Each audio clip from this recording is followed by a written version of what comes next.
Bonjour ou bonsoir, ça dépend du moment de la journée où vous allez donc visionner cette vidéo. Je vous souhaite la bienvenue sur la chaîne YouTube du cabinet Vetagro. C'est toujours un plaisir pour nous d'aborder chaque sujet avec vous. Nous vous demandons toujours de laisser en commentaire les thèmes que vous aimeriez bien qu'on développe sur cette chaîne. Car tout ce que nous faisons, c'est pour agrandir la communauté, c'est pour que l'agro-pastoral ne soit plus un mystère pour qui que ce soit.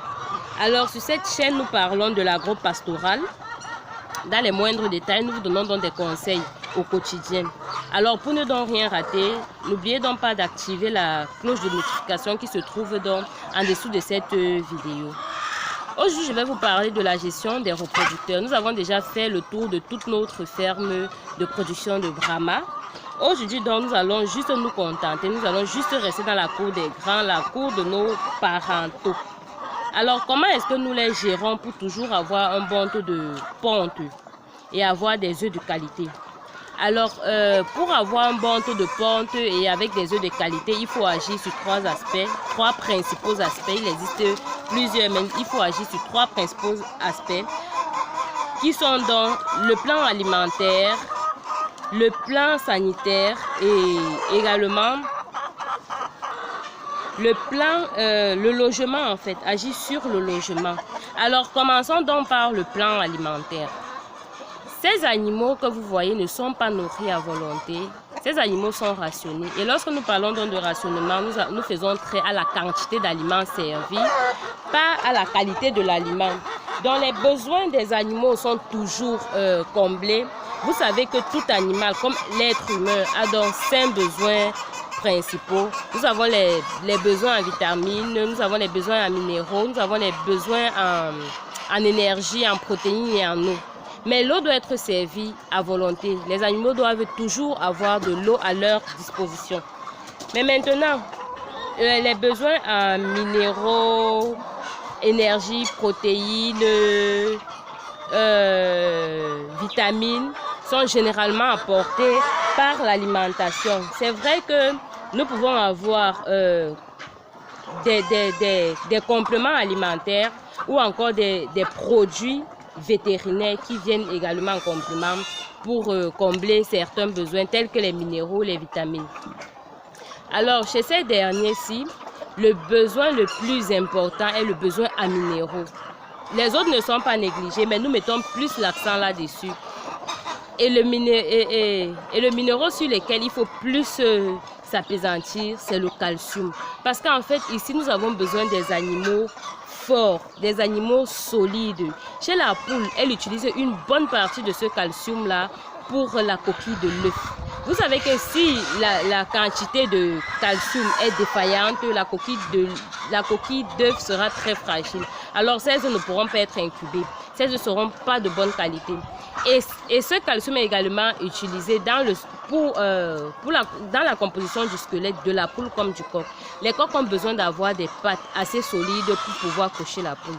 Et la poule a besoin d'avoir des pattes assez solides pour supporter le poids du coq. Le coq qui est toujours plus lourd que la poule. Donc, au niveau donc, de l'alimentation, vous retenez donc que tous les besoins des animaux doivent donc être comblés, que ce soit les besoins en énergie, en protéines, en vitamines, en sels minéraux et en eau. Alors, lorsque nous disons donc que ces animaux sont rationnés, j'ai dit tantôt que nous faisons donc allusion à la quantité. Donc, ces animaux sont donc servis à raison de 120 grammes par animal par jour. Donc, si vous avez 10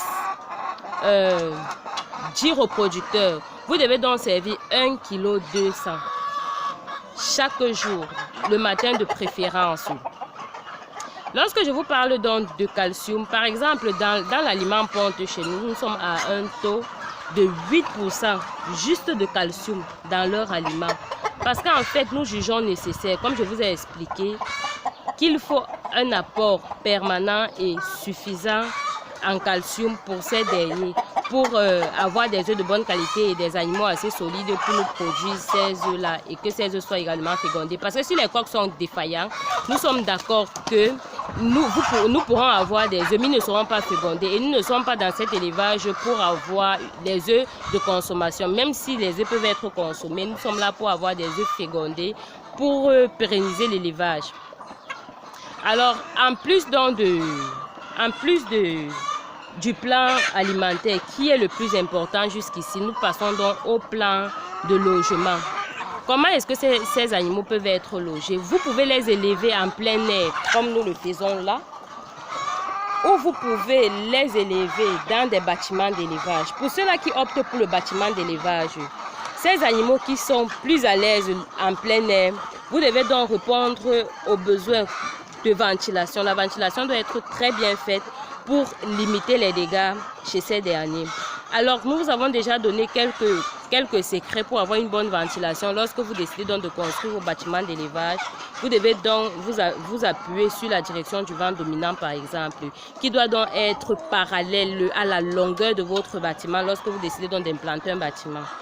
Si vous êtes dans les zones chaudes, nous vous disons toujours que la hauteur du mur doit être de 2 rangées de parpaings et le reste complété avec du grillage ou du bambou en fonction donc de ce qui est disponible dans la zone où vous vous trouvez et ce qui sera moins coûteux pour vous également. Pour ceux donc qui optent pour l'élevage en plein air, n'hésitez donc pas de prévoir soit un hangar, vous pouvez constater là, soit un bâtiment ouvert en partie pour que ces derniers puissent s'abriter en cas d'intempéries, que ce soit de fortes pluies ou de forts coups de chaleur. Et tâchez à faire une ouverture assez spacieuse pour que les animaux, pour ne pas avoir des cas de bousculade au point de perdre certains animaux lorsqu'ils sont en train de fuir peut-être une grosse pluie. Et cet hangar ou encore ces bâtiments qui abriteront donc les animaux lors des intempéries doit tenir compte de votre effectif pour éviter tout étouffement lorsque les animaux décident de s'abriter. En plus de cet aspect de logement, nous allons donc passer à l'aspect sanitaire. L'aspect sanitaire ici n'est pas un aspect à trop développer, mais c'est un aspect très important parce que chez ces derniers, la règle prévenir vaut mieux que guérir est d'or. Parce que lorsque ces derniers sont malades, il existe plusieurs produits qui entraînent une chute ou un arrêt de ponte complètement.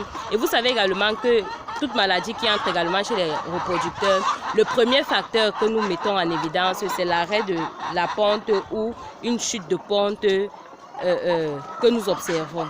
Alors chez ces derniers, donc, prévenir vaut mieux que guérir. Cette règle est une règle d'or. Alors vous devez donc agir sur tout l'aspect technique pour éviter toute l'entrée des maladies. Servir une eau de qualité, éviter l'accès des animaux étrangers dans votre ferme. Tâchez de choisir un aliment de bonne qualité également pour vos animaux, donc des ingrédients de bonne qualité. Évitez les ingrédients moisis et consorts. Évitez également de trop stocker l'aliment pour que la moisissure ne commence donc pas à être l'ami de votre aliment avant que les animaux ne soient servis. Donc j'espère donc que sur cette vidéo vous avez appris. N'hésitez donc pas de la partager, de vous abonner et d'activer la cloche de notification car sur cette chaîne, nous vous donnons des conseils au quotidien. S'il y a donc un aspect que vous n'avez pas bien compris, Vetago reste donc disponible pour vous recevoir pour tout échange. Alors, nous vous attendons dans nos locaux situés à Douala, au quartier Yassa. Nous avons des consultations que nous mettons également à votre disposition pour mieux comprendre votre projet afin de mieux vous accompagner. Alors ensemble, nous allons donc construire l'Afrique avec l'agro-pastoral. Ciao et à la prochaine vidéo.